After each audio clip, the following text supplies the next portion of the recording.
자, 그 다음에 이제 이어서 노벨상 받은 기가 막힌, 어떻게 온도가 떨어지니까 이 코어들이 어떻게 되냐면 이쪽에 confinement. 그래서 코어 confinement. 코어 confinement 이꼴하고 양성자에 출연했어요. 양성자 같으면 박자수의 모토잖아요.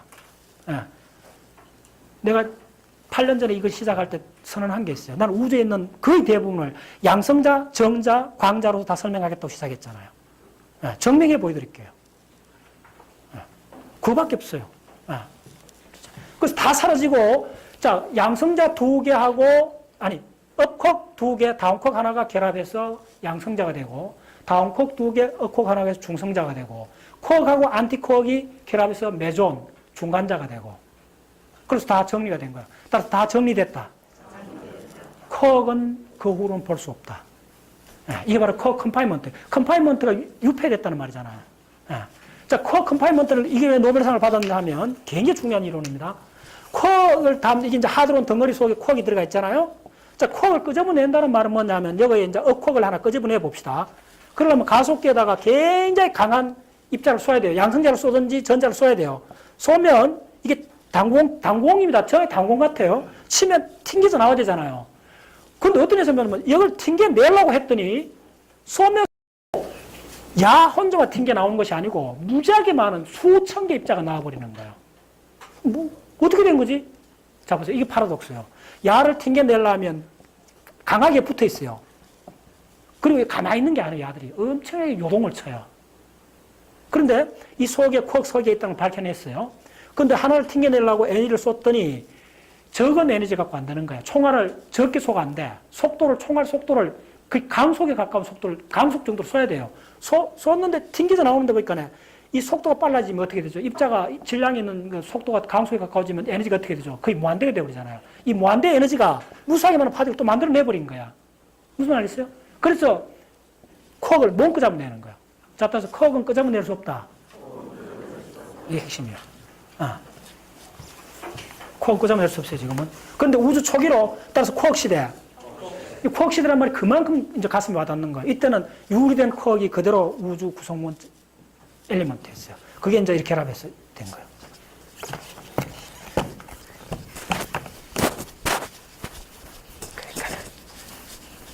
자, 됐어요?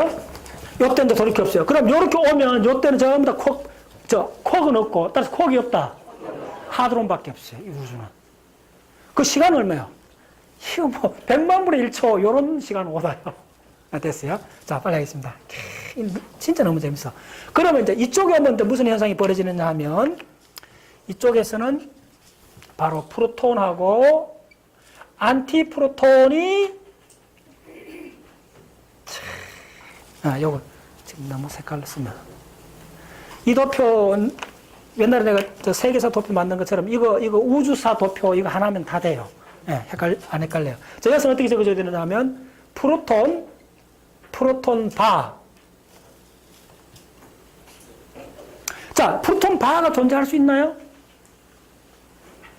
질문. 이거 간단찮아요. 자, 여기서 콕 바는 존재할 수 있어요. 그러니까 안티콕. 이건 아예 콕 자체는 없어요. 그럼 뭐 프로톤, 안티프로톤 존재할 수 있는가? 있어요. 예. 안티프로톤은 하드론이요, 콕이요? 물어보셨다. 하드론이잖아. 이거 하드론 시대예요. 예. 그러니까. 자, 요거 두 개가 하는데, 야들도 만나자마자 뭘로 바뀌어지느냐 하면, 감마리로 바뀌어져요. 여러분들, 이 과정을 전체 다 이해하려 CMB가 뭔지, 지난 12시간 강의했던 그 세계가 도대체 뭔지를 이해한 거예요. 내가 시간이 없어서 그걸 생략하고 일로 넘어갔는데. 자, 그래서 감마리가 또 생겼죠? 자, 그럼 질문. 여기는, 이 속에는 안티프로톤이 존재할 수 있어요, 없어요? 있죠. 뭐냐면, 이 포톤이 일로 갈 수 있으니까요. 이게 사실은, 여러분들, 퍼스트 30미니트 와인버거 쓰는 책에 가장 대풀에 나오는 이야기가 뭐냐면, 따라서 열평형. 열평형 이야기가 모든 페이지에 나와요. 그 말은 뭐냐면, 양쪽으로 갈 수 있다는 거예요. 양쪽으로 갈 수 있다는 말은 두 요소가 다 존재할 수 있다는 거예요. 확률적으로 다 존재할 수 있어요. 자, 됐어요? 자, 그 다음에 조금 빨리 하겠습니다. 이거 너무 시간입니다.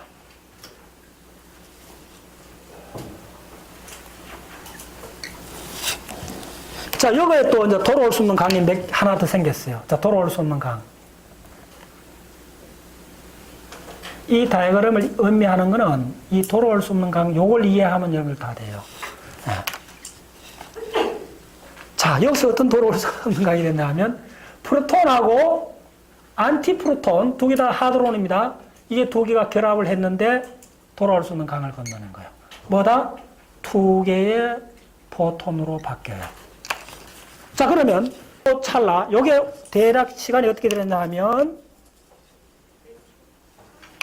10의 마이너스 4승초요. 자, 그러면, 자, 잘 들었어요. 여기로 넘어오면, 자, 이게 이 구분이 진짜 근본적인 구분인 거 여러분 알게 될 거예요. 일로 넘어오면, 이쪽에 넘어오면, 이쪽에 반양성자가 있을 수 있어요? 없어요? 자, 질문. 여기 양성자가 있을 수 있어요? 없어요? 이 시대에. 자신 없는 모양. 지금 깡그리 못 따라오는데, 지금 이 논리를. 자, 이 시대에, 렙톤 시대에 양성자가 존재할 수 있어요? 없어요? 없어요. 있어요? 있어요? 없어요? 자, 없다고 생각하는 사람 손 들어보세요. 존재할 수 없다. 있다고 생각하는 사람. 아, 좋았어요. 잘 따라오시네. 이제 됐어요. 아, 좋아요. 내가 한번 흔들어 봤는데, 야, 역시 박찬수 형도 볼 수 없는 강을 건넜다는 게 굉장히 중요해요. 이건 서말 평행이 아니에요. 다시 이쪽에는 뭐냐면, 자, 잘 뜨세요. 여기에 있는 거는 여 밑에 항상 있을 수 있어요. 양성자가 당연히 있어요. 양성자가 있는데 뭐는 없다? 자, 이 질문. 여기에 반양성자가 있을 수 있어요? 없어요? 없는 거예요. 이제 이해했어요? 여기는 반양성 존재할 수 없어요. 네. 자, 그러면 이 과정에 지금, 자, 보세요. 포톤 생겼죠? 따라서 포톤 생겼죠? 여기도 포톤 생겼죠? 그럼 무슨 이야기냐면 이 세계는 전부 다 포톤 덩어리예요. 포톤 바다 속에 하드론이 있다 이렇게 생각하시면 돼요. 그게 바로 태양 속이 그래요. 그리고 우주로 이렇게 생각하지 마세요. 우주가 뭐냐 구체적으로 생각하시면 태양 속을 보면 돼요. 그게 우주요. 네, 정확하게. 초기 우주. 초기 우주는 태양 속을 보는 게 빨라요. 네. 자, 됐어요? 자, 그러면 자, 그 다음 마지막으로 여기에 렙톤, 일렉트론. 자, 일렉트론의 반물질이 포지트론이잖아요. 일렉트론의 반물질이 있어요. 포지트론. 야가 두 개 결합하면, 자, 여기 한번 물어볼게요. 이것도 양방향일까, 한방향일까, 이거는. 자, 이것도 양방향입니다. 네. 자, 그러면 이 양방향일 때, 잘 따라오시는데 한번 물어볼게요. 여기까지. 자, 이 양방향일 때, 여기에, 자, 요거 일렉트론 존재할 수 있어요, 없어요? 그 다음, 안티 일렉트론, 포지트론 존재할 수 있어요, 없어요? 있어요. 요거 있어요. 그러니까 그걸 렙톤 시대라 그래요. 그래서 이쪽은 어떻게 적어줘야 되냐면, 일렉트론하고 포지트론, 플러스 마이너스, 그 다음에 포톤, 이렇게 있는 거예요.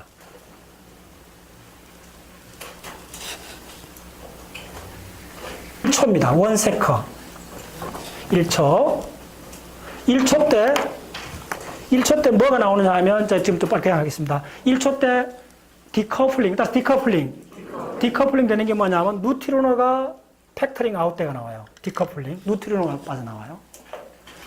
그 다음에 가장 중요한 거, 자, 뉴트리노가 빠져나오고, 요걸 이해하는 게 우주로서 가장 중요해요. 그 다음에 100만분의 1초 때 뭐가 빠져나왔나 하면, 프로톤이 디커플링을 다른 말로 프리즈 아웃이란 말을 써요. 이렇게 돼요. 그래서 여러분들 양성자가 우주에 언제 출현했나 물으면 100만분의 1초, 빅뱅 이후 100만분의 1초 양성자가 출현했고 1초 후에 뉴트리노가 자유롭게 됐다는 거예요. 그 말은 뭐냐 하면 물질 속에 갇혀있지 않고 뉴트리노가 우주에 그냥 떠돌아다녀요. 뉴트리노 지금 엄청 많습니다. 지금 내가 있지만은 이 1큐빅 1평방 센치당 뭐 수천 개 이상 지나간다 생각하면 돼요. 뉴트리노 지나가고 있어요. 근데 인터랙션 하지 않아요.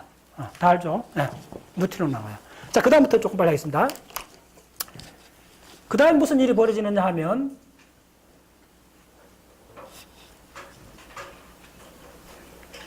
15초.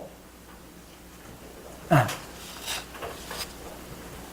15라고 적었어요. 요 초단입니다. 15초 때 무슨 일이 벌어지느냐 하면 15초 때 온도가 대략 우주의 온도가 얼마 되느냐 하면 30억도쯤 돼요. 15초 때. 이게 다 계산할 수 있습니다. 15초 때 우주의 온도가 30도. 이때 그 유명한 일렉트론이 디커플링 되어 나와요. 일렉트론이. 네. 100초, 10의 자성 100초쯤 때 어떤 현상이 벌어지느냐 하면 이어서 소위 핵융합 시대에 들어가요. 따로 시대를 만들어줄 정도로 중요한데 우주에서 빅뱅 핵융합이라고 그래요. 이걸 누클레오 신세시스라고 그래요. 따로 누클레오 신세시스. 우리나라는 그냥 핵합성. 핵 알잖아요? 원자 핵 합성이 두 시대로 나눠요. 빅뱅 당시에 생겼던 거하고 그 다음에 별 속에 생겼던 거. 두 개를 구분해야 돼요. 그래서 수소하고 헬륨, 리튬까지는 대부분 빅뱅 당시에 생겼고 그 다음에 나머지 90 엘리먼트는 전부 다 별 속에서 생깁니다. 예. 그걸 구분해서 요거는 초기 우주가 생기고 나서 100초쯤 지났을 때부터 핵합성이 시작돼요. 그래서 그 핵합성이 가장 대표적인 핵합성이 바로 어떤 현상이냐 하면 다 배웠을 거예요. 뭐냐 하면 두 개의 양성자하고 두 개의 중성자가 결합해서 뭐가 됐죠? 바로 알파 파티클이 생긴 거죠, 우주에. FE4가 생긴 거죠. 요때가 바로 3분 지났을 때요. first 3minutes죠. 네, 요때가. 그래서 요때를 알파 입자의 생성이라고 적었어요. 여기 3분. 자, 이건 다 무슨 시대? 라디에이션 도미넌트 시대라는 거. 네, 됐죠? 네. 자, 여기까지. 네. 이 팩터링 아웃 때 나오는 이것만 유심 봐야 돼요. 이게 이제 이전에는 없었던 거예요. 그때부터 시작됐다는 거예요. 네. 아직도 시간대로 안 넘어왔어요. 분단위 우주입니다. 자, 그 다음에 어떻게 되느냐 하면 라디에이션 도미넌트에서 메타 도미넌트로 넘어가요. 이 시간이 얼마쯤 돼요? 작년도 내가 3년 전에 강의 때 했는데 기억하는 사람 있나? 메타에서 라디에이션에서 메타로 넘어가는 이거 이퀄 타임이라고 그래요. 네? 아, 예, 정하시네. 이거는 그렇게 정하게 할 필요 없어요. 책자마다 좀 다르고 계산했는데 대략 55,000년으로 기억했어요. 5.5 곱하기 10의 4성. 예. 이어. 55,000년. 예. 요때 이제 넘어가고. 그 전에 정리를 해드려야 되는 게 뭐냐 하면, 자, 그러면, 라디에이션 도미넌트 유니버스에는 우주의 엘리먼트가 도대체 우주는 뭘로 구성되어 있어요? 적어 드릴게요. 자, 지금부터. 라디에이션 도미넌트 유니버스에서 주인공은 누구냐 하면, 이때부터는 이제 드디어 다크 매터가 나와요. 기가 막혀요. 여기서 다크 매터가 나옵니다. 여기에 다크 매터, DM, 그 다음에, 자, 이때 뭐죠? 뉴트리노가 나왔어요? 안 나왔어요? 이 시대에. 자, 뉴트리노 나왔어요? 뉴트리노. 그 다음에 무제한적으로 있는 포톤. 자, 여기 다 포톤이 있었죠? 그 다음에 뭐가 있느냐 하면, 그 다음에 뭐가 있느냐 하면, 자, 일렉트론이 나왔어요? 안 나왔어요? 사실 이거 하나 팩터링 아웃 그려줘야 돼요. 일렉트론이 나와요.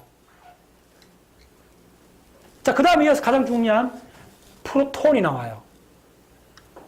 자, 그래서 여러분들 이걸 어떻게 적어요? 지금 이걸 이해하셔야 CMB를 이해했어요. 베리온 플로이드를 이야기했죠. 베리온 플로이드. 베리온 유체. 내가 그 동지 파축 이야기했죠. 그걸 주간 죽처럼 오실레이션 한다죠. 그것들 소체. 그걸 주간 죽처럼 오실레이션 하는 당사자가 누구냐면 지금 여기서부터 되는 거예요. 라디에이션. 그게 바로 뭐냐면 일렉트론하고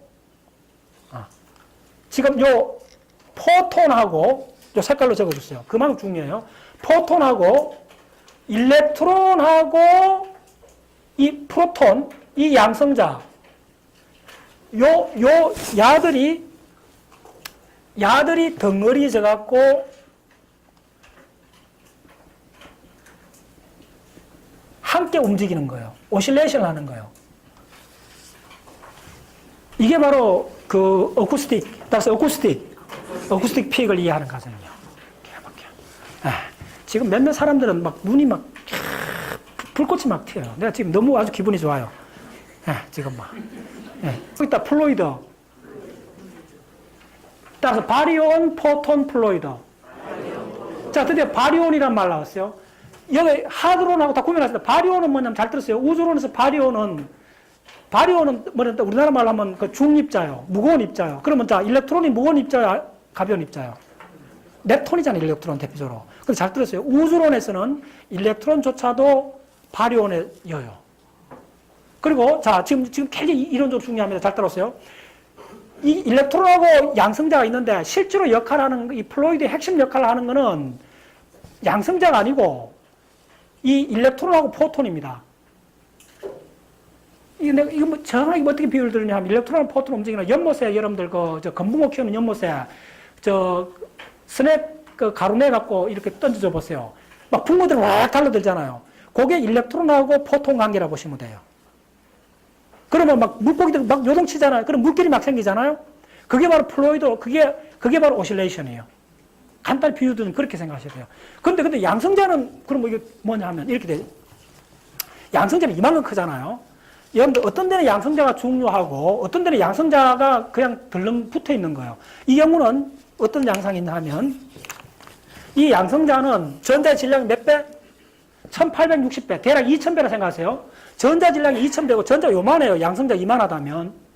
그런데 포톤이 가서 이렇게 충돌하는 거는 야하고 양성자하고 아니고 이 전자하고 관계입니다. 근데 왜 그러면 양성자를 같이 쳐줘야 되느냐 하면 양성자하고 이 전자는 쿨롱 포스로 같이 항상 엉겨 붙어 있잖아요. 그래서 한 덩어리를 이렇게 보는 거예요. 됐나요?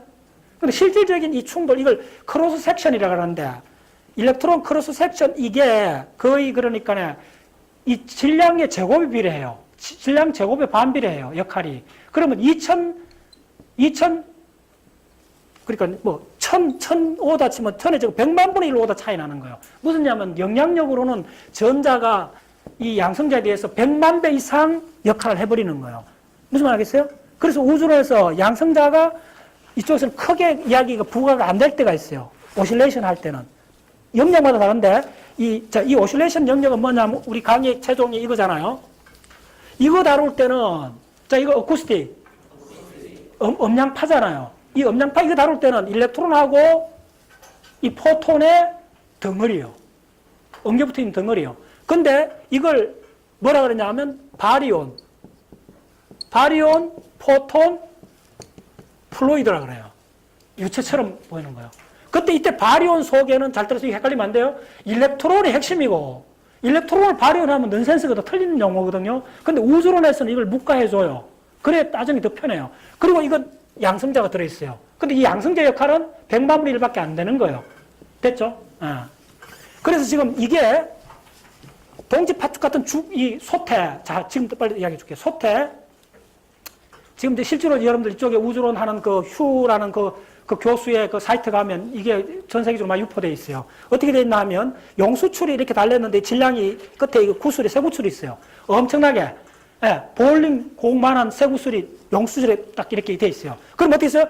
이게 무겁기 때문에 이 일로 바닥으로 쑥 늘어오겠죠? 늘어오면 용수줄이 땡기잖아, 일로. 자, 잘 따라오세요. 이렇게 늘어오는 이걸, 이래 땡기는 그래비티라고 하고, 용수철이 쭉 해갖고 그러면 다시 복원하잖아. 이 복원하는 이 힘이 바로 뭐냐면 포톤의 복원력이에요. 됐나요? 그래서 중력하고 포톤 이야기밖에 아닌 거예요. 이 우주론은. 그래서 이게 이렇게 오실레이션 하는 거예요. 이제 이 오실레이션 금방 이야기했죠. 다시 한번 보여드릴게요. 자, 이게 핵심입니다. 여기에 이제 딱 용수철을 이렇게 계곡에다가 용수를 딱 붙여 놔놓고 용수철 끝에 엄청나게 무거운 당구공 있는 거예요. 그러면 이게 중력으로 밑으로 내려갈 거 아니요. 이건 그대로 중력이고. 그럼 내려가면 용수철이 늘어날 거 아니요. 그럼 땡겨올까요, 용수철이? 그럼 땡기는 이게 바로 포톤의 복원력이요. 별을 형성할 때 이야기했잖아요. 별의 형성은 눈사람 만든다 그랬잖아요. 눈사람 함부로 무겁게 못 하잖아. 눈사람 눈덩어리 커지면 쪼개진다 그랬지. 그 쪼개지는 힘이 복사에너지라 그랬잖아요. 그 복사에너지가 바로 지금 여기서 이렇게 설명되는 거예요. 그래서 이게, 자, 따라서 오실레이션. 무슨 말 아세요? 이 오실레이션이에요. 그럼 자, 가장 중요한 거. 그러면 이 이 결국은 누가 만들어줬지? 자, 따라서 포텐셜. 이게 바로 중력 포텐셜이에요. 그러면 이 중력 포텐셜은 대부분 누가 해준다면 바로 이게 다크 메타가 해줬다는 거야. 오 마이 사이언스. 이야. 이 우주론이 어려운 게 왜 어려냐면 우리는 평생 그러니까 다크 메타, 다크 에너지를 고려하지 않은 세계에 살았잖아요. 근데 다크 에너지, 다크 메타를 고려하지 않으면 우주론은 붕괴가 돼버려요. 설명할 수가 없어요. 다크 메타가, 자, 메타잖아요? 잘 들었어요. 여기서 우주론에서 메타를 하면 다크 메탈하고 바리온, 이걸 그냥 보통 물질, 그 다음에 암흑 물질, 이 두 개를 합쳐서 이야기해요. 근데 암흑 물질은 잘 들었어요. 암흑 물질은 포톤하고 첫 번째, 중력하고 인터랙션 해요, 안 해요? 물질이니까 중력을 만들어야 안 만들어요? 만들어요. 엄청 만들어요. 근데, 자, 이 다크 메타가 포톤하고 인터랙션 할까요, 안 할까요? 요게 우주론의 핵심입니다. 하지 않아요. 그렇기 때문에 소치되는 거예요. 무슨 말을 했어요? 배경으로 있을 수 있는 거예요. 자, 보세요. 진짜 재밌는 게, 이 바리온, 이 다크 메타도 메타잖아요. 물질이잖아요. 물질은 중력을 작용하잖아요. 그러니까 포텐셜을 갖는 거예요. 중력 위치 에너지를 만들어내는 거예요. 그런데 또한 물질처럼, 바리온처럼, 양성자나 전자처럼 포톤하고 인터랙션을 하게 되면 지금 황당한 결과가 나와요. 다크 메타가 포톤하고 인터랙션 해버리면 이 바리온 플루이드가 아니고 뭐죠? 다크 메타 플루이드를 형성할 수 있겠죠. 되게 황당한 결과가 나와버려요. 뭐 하고 왔냐면, 굳이 이야기 주냐면, 동지 팥죽을 끓이려고 저 큰 소치에다가 불을 뗐는데, 소치에 녹아갖고, 팥죽하고 엉겨 붙어버려서. 이해됐나요? 그 새 소치에 녹아갖고, 이제 확실히 이해됐죠? 그런 일이 없잖아요. 됐죠? 그래서 그 결론이 뭐죠? 바로 이 모든 하모닉 오실레이터를 할 수 있는 계곡을 누가 만들어줬느냐? 다크메타가 만들어줬다는 거예요. 그러면 우주론을 이해한다. 다크메타는 빅뱅에서부터 고정되어 있었느냐? 다크메타의 진화를 이해를 하셔야 돼요. 근데 왜 이름을 다크메타 했습니까? 아, 예. 다크메타라는 거는 그 1930년대부터 연구가 됐는데, 좋은 질문 했어요. 다크메타는 왜 다크를 하냐면, 다크 에너지 다크메타는 뭐냐면, 전자기하고 상호작용을 하지 않는다는 거예요. 아까 얘기했죠. 포톤하고 엉겨붙는다, 동지 팥죽하고 엉겨붙지 않는다 그랬죠. 포톤하고, 우리가 모든 걸 본다는 거는 뭐죠? 빛으로 보는 거잖아요. 간단하게 얘기하면. 근데 빛하고 상호작용 하지 않을 때 보이지가 않는 거예요. 그래서 다크하다는 거예요. 됐죠? 네. 이 시대부터는 뭐냐면 요거 그대로 다 있어요. 지금도 그대로 다 있어요. 네. 근데 요거 뭐 하나 더 플러스 되는 게 있어요. 뭐, 다크 에너지가 플러스 돼요. 그래서 이 그림은 여러분들, 이 그림 하나만 숙달을 하면 거의 이제 안 헷갈립니다. 뭐든지 할 수 있어요. 자, 빨리 하겠습니다. 자, 드디어 지금 우주론 그림에서 자, 지금 알파 파티클도 생겼어요. 핵합성 다 됐어요. 우주 구성물질 다 만들었어요. 자, 그 다음에 라디에이션 도미넌트에서 메타 도미넌트로 넘어가요. 그 기준이 뭐예요? 그 기준이 뭐냐 하면 바로 로 값이요.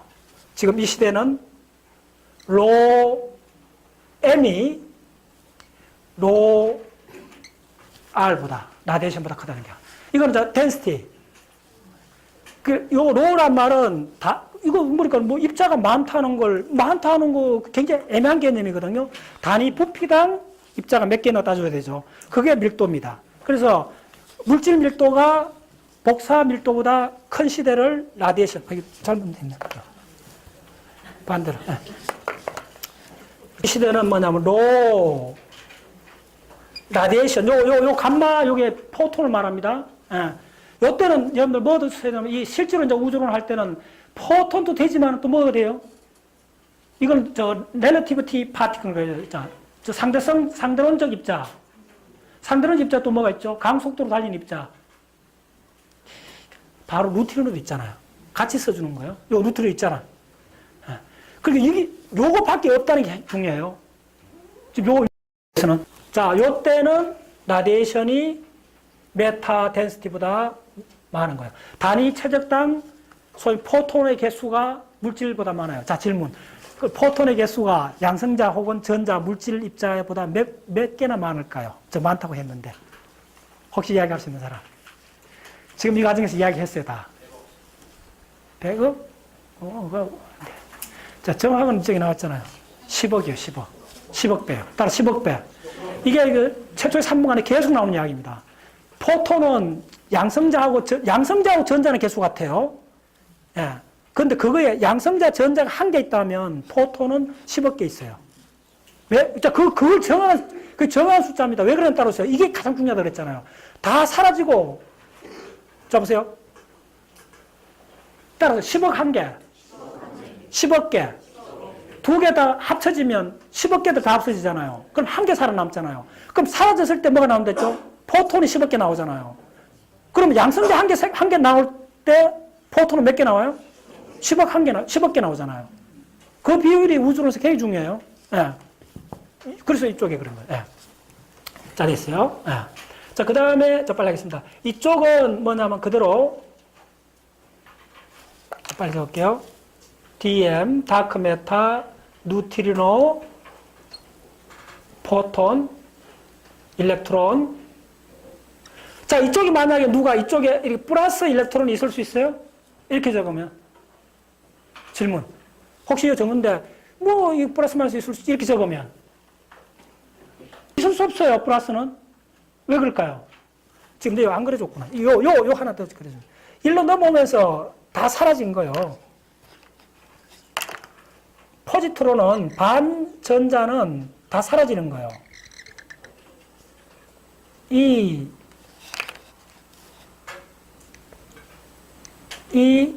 바가 투 감다로 이렇게 되는 거예요.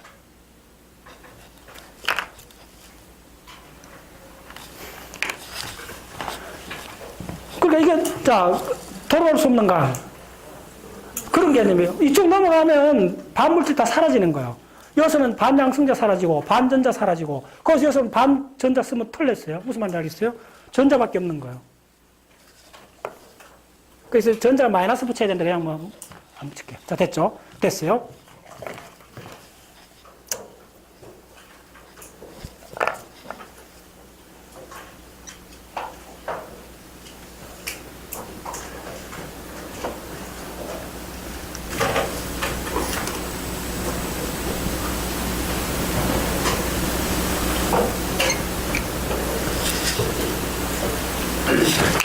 자, 이거는 역으로 플러스 있다는 거 이해됐나요? 왜 그럴까요? 다시 한번 이야기할게요. 이 양방향이죠. 예. 이도표 진짜 탁월해요. 내가 이도표 갖고 거의 하루 시작하기 한데 며칠 됐어요. 집중적으로 안 했는데 이렇게 하면서 해봤더니 2시간이 그냥 가요. 그 스스로 논리가 생겨요. 물론 이거 내가 원본 자료가 있는데 그 자료를 이렇게 봤더니 그 초계 만드는 그 자료가 굉장히 해놨는데 좀 너무 막 번지러워. 봐도 막 계속 굉장히 정성 들여 엄청 정보를 담아놨는데 그걸 갖고 3일 동안 내가 다시 리파인 한 거예요. 해봤더니 그 정보를 그대로 옮기면서 리파인 했더니 완전히 다시 살아남아요. 그 원본 자료도 찾기 어려워요. 책에 있는 거 아니고 나도 우연히 인터넷에 찾았는데 자, 그래. 오케이. 자, 됐어요? 자, 요건 그대로 다 있어요. 자, 그 다음에 자, 5만원. 그 다음에 이제 지금까지 우리가 12시간 했던 사건이 이제 벌어져요. 그거 하려고 지금 계속 하는 거예요. 저 무슨 사건? 네, 무슨 사건? CMB. 따로 CMB. 예. CMB가 어떻게 생겼어요? 라디에이션 도미넌트 유니버스 생겼어요? 메타 도미넌트 유니버스 생겼어요? 메타입니다. 언제? 38만 년. 이제 이해했죠? 이런 전체 과정 속에서 CMB가 뭐라는 걸 딱 이해하는 순간 진짜 전율을 해요. 바로 CMB라는 현상이 출현해요. 진짜. 이게 바로 뭐냐면 그 부모가 씨앗이 여기서 뿌려진 거예요. 실제로 여기서 5까지는 금방 와요. 이 사건이 벌어져요. 이게 바로 CMB입니다. CMB만 이해하시면 말 그대로 우주의 탄생을 이해하는 거예요. CMB를 이해한다는 거는. 참, CMB를 이해한다는 거, 코즈믹 라디에이션 백그라운드 이해하는 노벨상이 벌써, 이게 이 분야에 노벨상이 2번 나왔어요. 1965년도에, 지난 100년 사이 가장 위대한, 천문학사에서 가장 위대한 발견. 예. 우주 빅뱅이 터진 그 잔류파를 측정했어요. 지상에서. 윌슨하고 편지하는 사람이. 예. 그리고 그 스토리를 적은 책이 빅뱅이라는 책이고, 그 빅뱅이라는 책을 원래 유미 과학문화재단에서 그 책에 3천만 원 상금을 준 거예요. 예. 바로 CMB에 3천만 원 상금을 줬다고 하는데 우리나라에서 지금 일어나고 있는 일이에요. 그만큼 중요해요. 이 현상이. 따라서 우주의 출현. 이때부터 이걸 이제 우주의 출현을 보셔야 돼요. 근데 이거는 여기까지는 씨를 뿌린 거예요. 드디어 우주라는 나무가 자라 꽃이 피기 시작한 거예요. 바로 이 현상이에요. 38만 년 때 일어난 이 CMB라는 현상이 요것만 이해하시면 이제 여러분들 우주론을 진짜 음미할 수 있어요. 그런데 자, CMB의 가장 핵심은 뭐냐 하면 여기에 지금 내가 이 그림을 이거 만들어낸 건데 여기에 동심원을 그리라 그랬잖아요. 이 동심원이 지난 4시간 동안 풀어주던 이거예요. 기억나나요? 2K, 3H에 AH에 K에 2분의 3의 뉴, 이 공식이에요. 이거 거의 1시간 동안 유도했잖아요. 바로 이거. 근데 이게, 이 동심을 여러 가지로 그리라는 이유가 뭐냐면, 이 크기가 랜덤한 거예요. 가우스 분포를 가져요. 진짜, 이 즐거움을 진짜 나눠주고 싶은데, 이런 생각이 있어요. 하루 종일 그 생각하는 거예요. 연못에. 자, 따라서 연못에 퐁당퐁당. 그거 계속 생각하세요. 연못에 퐁당퐁당. 뭐냐면, 연못에 조약돌을, 크기가 여러 가지 조약돌을, 장난치면 모래도 있고, 왕자갈도 있고, 큰 돌도 있는 걸 한 눈 쥐고 던지는 거예요. 그게 바로 지금 이 현상이에요. 인플레이션이에요. 그러면 온갖 동심물이 생길 거 아니에요. 적은 동심은 큰 동심 쫙 동시에 생기는 거예요. 따라 동시에. 네. 바로 요 빅뱅 이후 10의 36성초 지났을 때 바로 그 현상이 생긴 거예요. 왜 생겼냐 물으면 진공요동, 퀀텀 플락체이션이 생긴 거예요. 바로 우주가 무에서 생긴 거예요. 지난 4시간 동안 강의 주제가 바로 그거였잖아요. 우주가 무에서 생긴 거예요. 바로 이거고요. 근데 그때 퐁당퐁당 던진 돌의 파문이 38만 년 후에 자, 그 파문이 생겼는데 이제 내가 우주론 지금 7년째 하고 있는데 계속 그 비율을 찾는 거예요. 원래 이제 들어서 이제 조금 막 무레이가 가는데 진짜 그 재미가 지난번에 어디 가다가 완전히 막 전율을 할 정도로 혼자 했거든요. 오늘 아침에도 막 밥 먹다가 뭐 계속 무슨 이야기 하는데 한데 나는 지금 엉뚱한 거 생각하고 있는데 그러니까 뭐 생각하냐 묻길래 그러니까 무슨 뭐 미쳤다 미친 거예요. 안 미치고는 그 세계 못 들어가요. 느낌 오는 게 뭐냐면 정확히 어떻게 생각하냐면 우주라는 거는 거대한 에두발론 있잖아요. 거대한 그 기구 있잖아요. 에두발론 속에 딱 안에 들어가 있는 거 정확히 같아요. 그리고 에두발론 고무막 있잖아요. 그 막이 바로 연못이라 생각하셔야 돼요. 됐나요? 그 막에 누가 엄청나게 많은 자갈하고 모래를 던지는 거, 그 연못에. 자, 던지면 내가 그 가운데서 반지름이 137억 광년 떨어진 이 거대한 에두발론 속에서 그 에두발론 고무막이 무수하게 많은 조약돌에 반받으면 충격을 받아갖고 율동을 할 거 아니에요. 여기 왕관 현상 그림 있죠? 기억나죠? 저 왕관 현상, 그게 바로 베셀 펑션이에요. 베셀 펑션이 지금 랜덤하게 쫙 벌어지고 있는 그 상황 속에 내가 가운데 있는 거예요. 전율을 해요. 자, 그런데 이 게임에서 진짜 놀라운 건 뭐냐면 이 에두발론이 처음에는 한 점 같은 양승자보다 적었다 그랬잖아요. 이게 이만큼 큰, 이 고무막입니다. 막인데 이걸 입체로 봐야 되는데 진짜 입체로 항상 생각하셔야 돼요. 어떻게 되어 있나 하면 이 막에 극히 일부만이 일부가 직경이 얼마냐 반지름이 30만 광년이요. 빛으로 30만 가는 거리요. 근데 이만큼 크잖아 우주가. 이 나머지 거의 대부분의 영역은 빛으로도 연결이 안 되어 있는 거예요. 이걸 뭐라 하냐면 얼어붙었다. 자, 이걸 상상해야 돼요. 거대한 에두발론 속에 고무풍선 속에 내가 들어가 있는데 그 고무풍선의 극히 일부 원이 몰랑몰랑하고 몰랑몰랑하면 율동할 수 있다는 말이죠. 나머지 대부분은 얼음으로 되어 있는 거야. 이해하셨나요?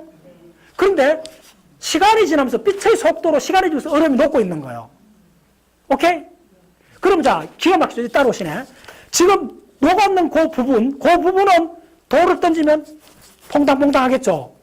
그 퐁당퐁당 하는 여러분들 새끼줄을 이렇게 하면, 이거 정연파라 그러잖아요. 이 마디가 있잖아요. 그 마디가 지금 이 에드발론 표면이요. 됐나요? 그래서 에드발론하고 이렇게 지금 하고 있는 거예요. 내하고, 포톤이.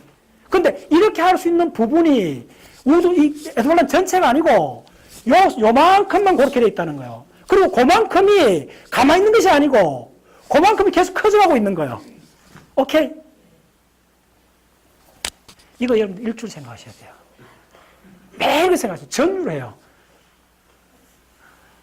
그리고 그걸 더 이제 수식하고 다 연결되면서, 와, 그 환희는 진짜 말로 표현 못 해요. 미친 거예요. 완전 미쳐. 미쳐야 돼요, 이거. 하루 종일 그 생각을 해야 돼요. 좀 느낌 오나요? 글쎄요. 우리는 항상 정지한 고정세가 돼요. 이게 계속 빛속도로 지금 학생들, 얼음이 빛속도로 녹고 있어요. 그래서 녹지 않는 부분, 그걸 뭐냐면 따라서 녹는, 요렇게 동심은 요거 녹았고, 이쪽 안 녹았잖아요. 그럼 요렇게 동심은 원주가 있잖아요. 그걸 뭐냐면 허라이존이라고 그래요. 계속 계산해서 허라이존 계산을 하는 거예요. 그러면 이게 30만 킬로, 이거 30만 킬로가 아니고 30만 광년, 빛으로 30만 년 간 이 직경을 137년 지금 여기서 보면 이 각도가 있을 거 아니에요. 그래서 계산이 계속 입체각 나오죠. 그게 그래서 나온 거예요. 그럼 여기서 봤을 때 요 각도 얼마 될 것 같아요? 1.7도. 계산 다 돼 나와요. 그러면 1.7도, 여기서 보면 1.7도 이 바깥은 얼어붙어 있어요. 진짜 행운입니다. 이런 세계를 만날 수 있다는 건, 네. 그래서 지금 이걸 지금 설명하고 있는 거예요. 이 씨앗이 지금 어떻게 보셔야 되느냐 하면, 지금 이렇게 해야 돼요. 지금 여기에, 나중에 다 그려줄게요. 다 그려줄게요. 지금 좀 나가고. 그러니까 항상 연못에 퐁당퐁당 그거요. 근데 그 연못이 춥고 거대한 고무막으로 되어 있는 고무공이고, 우리 지구는 그 한가운데 있어요. 그 반지름은 137억, 빛으로 가야 137억 년 가는 거대한 고무막. 근데 그 고무막에 엄청나게 많은 진동들이 있고, 그 진동이 생겨도 연못이 녹아있는 데만 진동이 있고, 녹지 않은 부분은 그걸 슈퍼 허라이존, 슈퍼 허라이존. 지평선 너머는, 지평선 너머가 우리가 그럼 모르느냐? 알아요. 따라서 지평선 너머. 세상에. 이게 얼마까지? L50까지, 50보다 적은 거. L0에서부터 L50 사이가 바로 그 지평선 너머에 있는 거예요.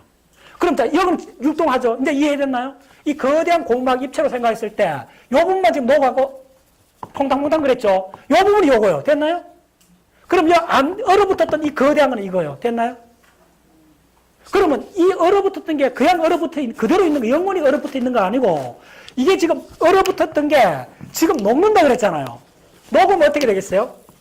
계속 늘어나겠죠? 이 속도가 감속으로 늘어나는 거예요. 무슨 말이겠어요? 그래요. 늘어나요. 그래서 뭐냐면 L0에서 L1까지가 나중에 이게 어떻게 되냐면 L100까지로 바뀌는 거예요. 다시 한번 요게 굉장히 중요합니다. 무슨 이야기냐 하면, 자, 마지막으로 할게요. 그러면, 자, 다시 한번. 이쪽 얼어붙었던, 이 고무막에 얼어붙었던 우주의 대부분 영역은 뭘 갖고 있냐면, 얼어붙었다는 말이 뭐냐면, 정보가 그대로 얼어붙었다는 거예요. 그 정보는 뭐냐면, 인플레이션의 양자 퍼투베이션 정보를 그대로 갖고 있는 거예요. 오마이 사이언스. 이걸 갖고 있는 거예요. 됐나요? 네. 인플레이션 당시에 양자 요동 정보를 그대로 갖고 있기 때문에 우주로 나는 사람들이 이 부분을 본다는, 이게 바로 뭐냐면 인플레이션을 직접 보고 있다 그랬잖아요.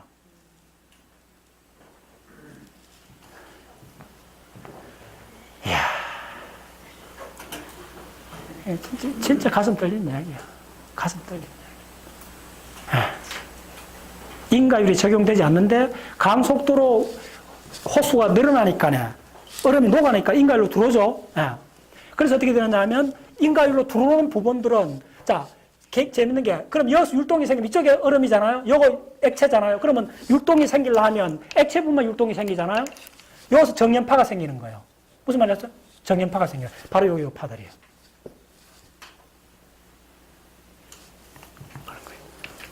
그런 거예요. 그 파를 조사를 하고 특히 이 부분을 조사를 다 하면서 우주 전체에 모든 지금 이야기했던 이 모든 정보들이 다 드러나는 거예요.